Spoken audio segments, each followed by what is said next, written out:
भारत के विशाल and diverse भूमि में बहुत कम नेता साधारण प्रस्ताव भूमि से उठकर वैश्विक राजनीति के मंच पर छाए हैं। नरेंद्र मोदी की कहानी दृढ़ संकल्प, अनुशासन और आदमी इच्छा शक्ति की कहानी है। रेलवे स्टेशन पर चाय बेचने से लेकर दुनिया के सबसे बड़े लोकतंत्र का नेतृत्व करने तक उनका सफर असाधारण से कम नहीं है। नरेंद्र दामोदर दास मोदी का जन्म 17 सितंबर 1950 को गुजरात के एक छोटे से टाउन बदनगर में हुआ था। उनका परिवार एक साधारण पृष्ठभूमि से था और युवा मोदी घर चलाने के लिए अपने पिता के साथ चाय बेचने में मदद करते थे। अपने युवावस्था में भी वे भारत के संस्कृति और आध्यात्मिकता के प्रति गहरे जिज्ञासा, अनुशासन और आकर्षण रहते थे। कठिनाइयों से भरे इस प्रारंभिक जीवन ने ही उनके भविष्य को आकार दिया। किशोरावस्था में ही मोदी राष्ट्रीय स्वयंसेवक संघ या आरएसएस में शामिल हो गए, जो एक संस्कृत संगठन था और जिसने उनके अनुशासन, राष्ट्रवाद और सेवा के भावनाओं को प्रभावित किया। 1980 के दशक तक वे भारतीय जनता पार्टी या बीजेपी के माध्यम से राजनीति में आ गए, जहां उनके संगठनामुक्त कौशल ने उन्हें जल्द ही एक अलग पहचान दिलाए। 2001 में नरेंद्र मोदी गुजरात के मुख्यमंत्री के रूप में नियुक्त हुए।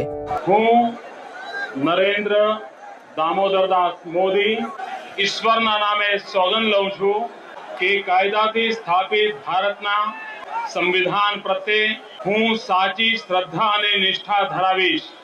હું ભારતના સાર્વભૌમત્વનું અને અખંડતાનું સમર્થન કરીશ। और इस पद पर वो एक दशक से भी ज्यादा समय तक रहे। उनके नेतृत्व में गुजरात ने तेज औद्योगिक विकास, बेहतर बुनियादी ढांचे और मजबूत शासन के लिए अपने ख्याति अर्जित किए। समर्थकों ने उनके विकास के दृष्टिकोण की प्रशंसा की, जिससे अक्सर गुजरात मॉडल कहा जाता है।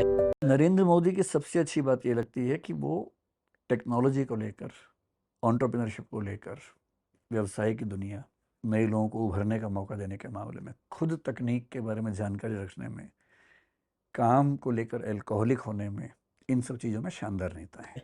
लेकिन उनका कार्यकाल विवादों से भी घिरा रहा। 2002 के गुजरात दंगों के अंतर्राष्ट्रीय आलोचना हुए और उनका नेतृत्व पर कलंक लगा।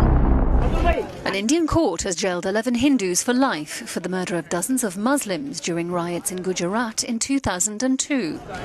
The court sentenced 12 other people to 7 years in jail for arson and other charges during the disturbances. A further person was given a 10-year sentence. The massacre occurred during a series of religious riots that flared for 2 months in Gujarat. फिर भी मोदी ने एक निर्णायक और गंभीर प्रशासक के रूप में अपने छवि को मजबूत कराने जारी रखा। 2013 में मोदी को भारतीय जनता पार्टी या बीजेपी का प्रधानमंत्री पद का उम्मीदवार घोषित किया गया।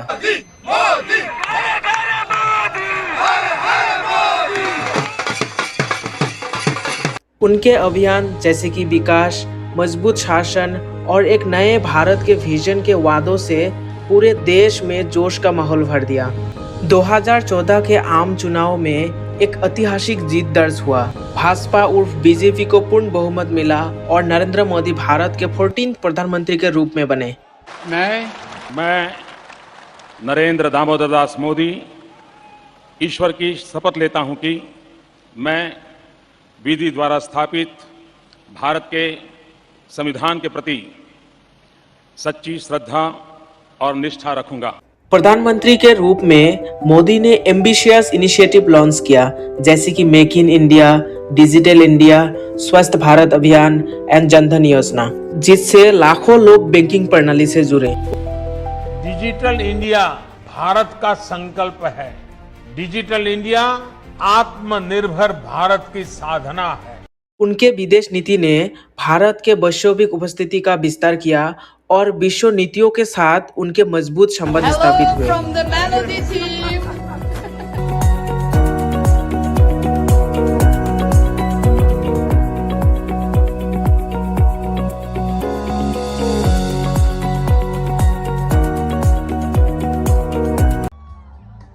उन्हें एक ऐसा नेता के रूप में देखा गया जिन्होंने भारत को वैश्विक मानचित्र पर मजबूती से स्थापित किया।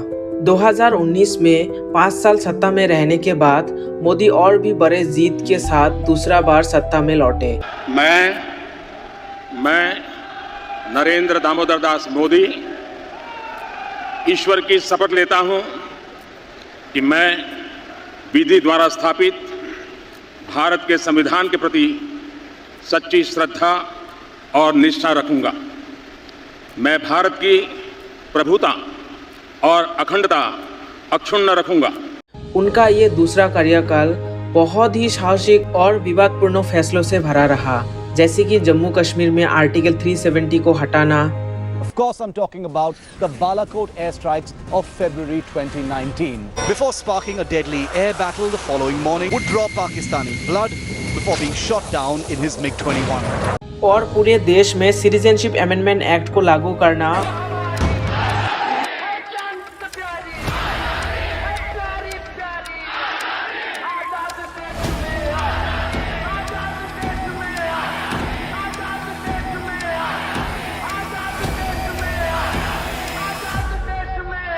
और इकोनॉमिक्स रिफॉर्म जैसे कि गुड्स एंड सर्विसेज टैक्स को इम्प्लीमेंट करना।